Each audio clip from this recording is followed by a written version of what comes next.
চলো, আজকে আমি অনেক দিন বাদে তোমাদেরকে আবার আমি কৃত্রিম পাটা পরি কিভাবে সেটাই দেখাবো। এই কৃত্রিম পাটা জানো তো, প্রায় 2 মাস আমি পরি না। দিদার বাড়ির থেকে ঘুরে এসে পাটা খুলে যে রেখেছি, আর পরাই হয়নি। মাঝে 2 দিন ছাদে গেছি, কিন্তু তখন জানো তো আমার এই হাঁটু দিয়ে এভাবেই ছাদে গেছিলাম কৃত্রিম পাটাকে টাটা করে। কারণ এই পাটা পরতে তো এখন খুব ভয় লাগে, পায়ের বেল্টগুলো ছিঁড়ে গেছে, সাইডের এই রিপিটগুলো যখন তখন ভেঙে যায়।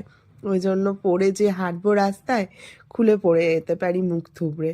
ওই জন্য অতটা পরি না প্রয়োজন ছাড়া।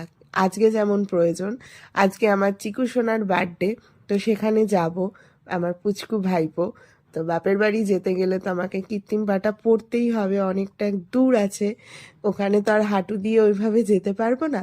ওই জন্য কৃত্রিম পাটা পরছি, ঠাকুরের নাম নিয়ে পরে নিলাম, যাতে বেরিয়ে যেন পড়ে টরে না যাই।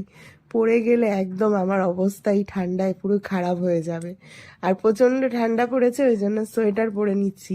জানো তো, এবছর আমি এরকম সোয়েটার ফার্স্ট টাইম পরলাম। আর এখানে যা ঠান্ডা পড়ে, আমাকে সোয়েটার পরতেই হয় না।